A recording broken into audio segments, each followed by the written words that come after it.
तो आज मैं आपको सुना के दिखाता हूँ कि बच्चों को कहानी कैसे सुनाते हैं। अ, तो इसके लिए हम कुछ फ्लैश कार्ड लेते हैं या कुछ ड्राइंग बना लेते हैं और ये हम सपोज़ करते हैं कि हमारे आसपास 10 या 12 बच्चे बैठे हैं जो कि हमसे बातचीत कर रहे हैं। तो उसके हिसाब से मैं बातचीत करता रहूँगा, ठीक है। तो उस पर आपको भी जवाब देना है, ठीक है जी।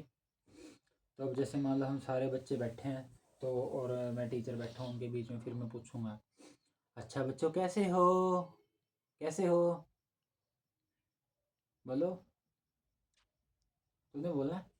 अच्छे हैं। हाँ ऐसे बोलते हैं ऐसे सारे वहीं पे मौके पे, जब उनको 10-12 बार आदत हो जाते हैं ना, सारे चीख मार मार के बोलते हैं अच्छे हैं सर, आप कैसे हो, आप कैसे हो। वैसे शुरू में नहीं बोलते, बाद में बोलने लग जाते हैं।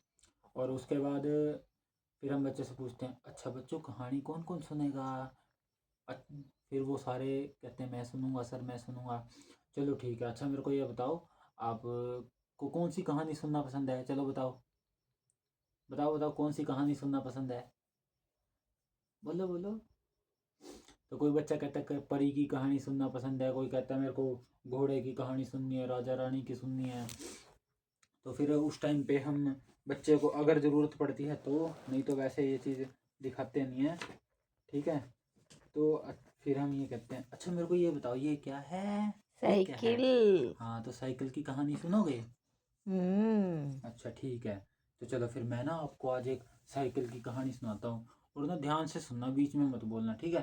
फिर मैं बाद में उसके बारे में पूछूंगा आपसे क्या क्या था उसमें, ठीक है। हाँ जी। और फिर उसमें ये कार्ड ऐसे लगा के रखते हैं हम, ताकि किसी बच्चे को दिखे ना, ठीक है। हाँ मान लो ये ऐसे कार्ड लगा के रखे हैं, ठीक है। अब जैसे एक क्राउन बना होता है, वहाँ हमने ताज बनाया था सुने, हाँ तो जी। ऐसे ताज उठा के डाल देते हैं, फिर कहते हैं ये क्या है बच्चों। ताज। हाँ ताज, कुछ बच्चे इसमें टोपी भी कहते हैं। तो मेरे भी शुरू में एक वहाँ पे एक था, तो उसको टोपी कहते थे सारे, फिर मैंने इसलिए वो ताज बनाया था ताकि ताज जैसा ही दिखे वो। और फिर उसके बाद हम ताज डाल लेते हैं। फिर मैं 3-4 बच्चों से पूछता हूँ, अच्छा बच्चों ये क्या है, ये क्या है, ये क्या है, ये क्या है। फिर सारे बताते हैं ताज है सर, ताज ताज है, ताज है। फिर पूछता हूँ मैं, अच्छा जब मैं ताज पहनता हूँ तो क्या करता हूँ। कहानी सुनाते हो। हाँ फिर वो सारे कहते हैं कहानी सुनाते हैं, कहानी सुनाते हो। फिर मैं कहता हूँ अच्छा आज सुनोगे कहानी, फिर वो कहते हैं हाँ। हम्म। चलो अच्छा ठीक है, फिर मैं सुनाता हूँ, आप ना ध्यान से सुनना, ठीक है। फिर मज़ा आएगा, ठीक है। फिर बाद में पूछूंगा, आराम से सुनना, बीच में बोलना नहीं, ठीक है। कार्ड कूड अब पहले सेट करके रखते हैं, स्टोरी अच्छे से याद हो तो ठीक है। अभी मेरे पे शुरू में मेरे को 2 कार्ड चाहिए, मोनू के और उसके दादा का, जो कि दोनों मेरे पे नहीं है, बाकी के हैं, लेकिन मोनू की जगह मैं ये यूज़ कर रहा हूँ, दादा इमेजिन कर लेना। अच्छा, तो मोनू अपने दादाजी के साथ घूमने जा रहा होता है। जैसे मोनू घूमता है ठंडी ठंडी हवा चलने लग जाती है, और मोनू अपने दादाजी के साथ घूमता रहता है।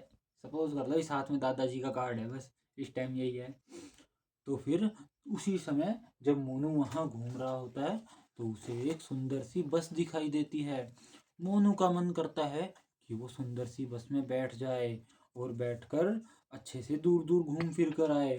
लेकिन तभी क्या, जैसे ही मोनू सोच रहा होता है, तभी वह बस पों पों करती हुई ऐसे धुआं उड़ाती हुई चली जाती है।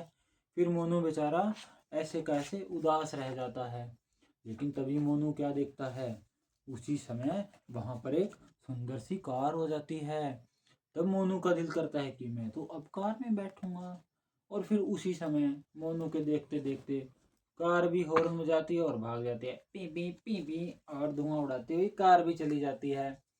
फिर मोनू परेशान हो जाता है, लेकिन वो चलते चलते अपने दादाजी के साथ चलते चलते घर पहुंच जाता है। और वहाँ घर पर जाते ही तभी उसे याद आता है कि उसके पास तो एक सुंदर सी साइकिल है। और तभी मोनू अपनी साइकिल निकाल लेता है और साइकिल पे अब खुद और अपने दादाजी इनको बिठाकर चल पड़ता है, और हवा में साइकिल चलाते हुए गाना गाता है, हवा से चलती मेरी साइकिल टिन टिन करती मेरी साइकिल, हवा में चलती मेरी साइकिल टिन टिन करती मेरी साइकिल। और फिर ऐसे स्टोरी ख़त्म हो जाती है। और फिर हम बच्चों से क्वेश्चन करते हैं डायरेक्ट इनडायरेक्ट, जिसमें हम बच्चों से पूछते हैं कि कहानी में कौन कौन था, तो बच्चे कहेंगे मोनू और उसके दादाजी। फिर हम ये पूछते हैं कि सबसे पहले मोनू ने क्या देखा, तो बस देखी, फिर कार देखी और फिर अपनी साइकिल पे चला गया। उसके बाद इनडायरेक्ट क्वेश्चंस होते हैं जिसमें हम पूछते हैं कि अच्छा आप अपने दादाजी के साथ गए हो कभी साइकिल पे, बस पे, ऐसे मतलब काल्पनिक क्वेश्चन एक तरह से। और उसके बाद लास्ट में हम एक चीज़ का ध्यान रखना होता है कि बच्चे को कभी भी मोरल नहीं बताना कि इससे हमको ये शिक्षा मिली है। उसको मोरल से कोई मतलब नहीं है, उसका मतलब हमने कहानी सुनी, कहानी में आनंद आया, मेन टॉपिक। तो अब हमने कहानी आपको सुनानी सिखा दी, अपने घर पे सब सुना लेना। Good bye.